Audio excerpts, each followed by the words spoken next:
Britain being one of the first to industrialize, there were many social consequences.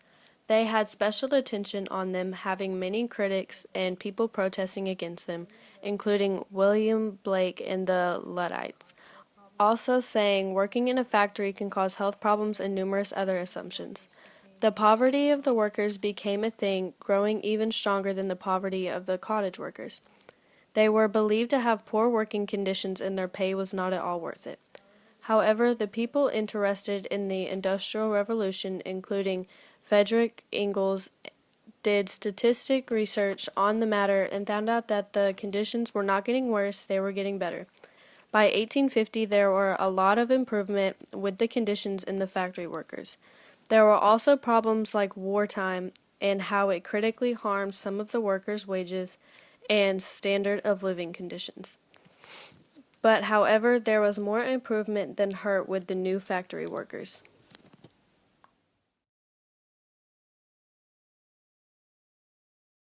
Cotton farmers always worked hard and long with their whole family. Every member of the family had their own job. They could manage their time and work however they want to. Everyone worked alone, and at the end of the week, the production must get delivered to someone to get the money they need. After this, the hard work stopped for a few days and the farmers could relax and celebrate. Compared to this, the factory work was very hard. The workers had to be at work on time, keep up with the fast machines, and work as long as the boss told them to. Most of the time, they had to work from 8 to 7. If they break one of the many rules or make something wrong, they got punished by fines or physical punishment. Early factories often got compared to poorhouses or prisons. The workers had to work very hard to get what they need, and they still didn't have enough money for a good life.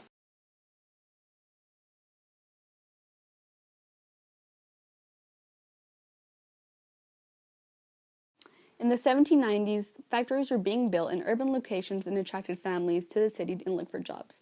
The head of the household would bargain a pay, and when they came to an agreement, the whole family set off to work. Children would take on lighter jobs like collecting scraps, while mothers transported the coals at the father's mine. Staying together was important to these families. This meant that the children worked at the same long hours as their parents, even at very young ages. But the adults didn't mind their children being employed early on, as long as they would work alongside them. But other people fought against this and argued that it was inhumane and hurtful to the children. People like Robert Owen supported this by saying that employment to people under 10 was injurious to the children and not beneficial to the properties. These protests were successful, and the Factory Act of 1833 put both age and hour restrictions on the underage youth of 9 to 18. The people who were younger than 9 were put into the elementary schools that were built inside of the factories, separating all the families apart. This opened more spots for workers that were hired by subcontractors who paid for how much work they did instead of how long they worked. The subcontractors had personal relationships with their workers, unlike the new impersonal relationships of the factories. This helped people easily obtain jobs because friends would simply refer other friends, and slowly but surely, the workers would grow into a community of hard-working people who strived for success.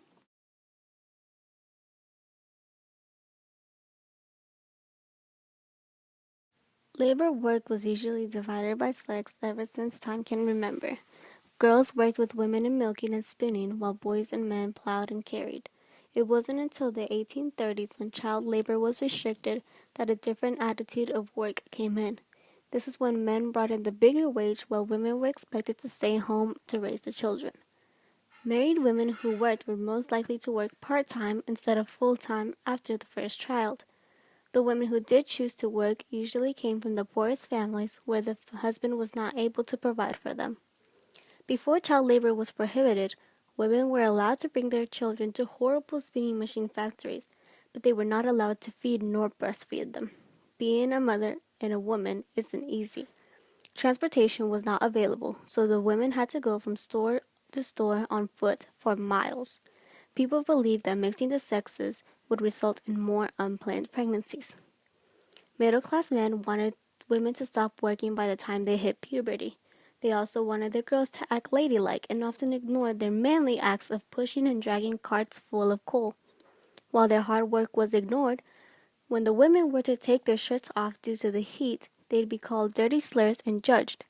The Mines Act of 1842 prohibited children under 10 working in mines for fatal reasons.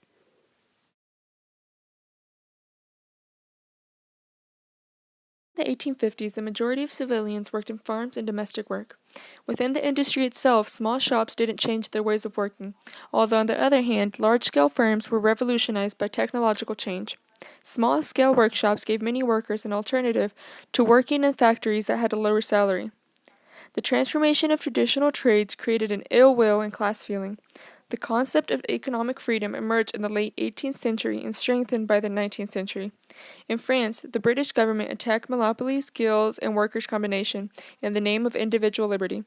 In 1799, Parliament passed the Combination Acts, which outlawed unions and strikes, but in 1813 and 1814, Parliament repealed the law of 1563, which regulated the wages of artisans and the conditions of apprenticeship. This was resented by many craft workers who attempted to improve working conditions. Parliament repealed the Combination Acts, and the next step was to create a single large national union. This effort was made by Robert Owen, a self-made cotton manufacturer.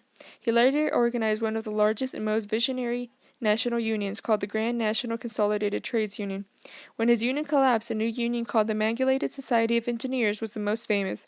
Also, after Owen's collapse, many workers went into the Chartist movement which sought political democracy. This helped workers obtain the rights that they deserved, and eventually workers developed a sense of their own identity and now played an active role in shaping the new industrial system.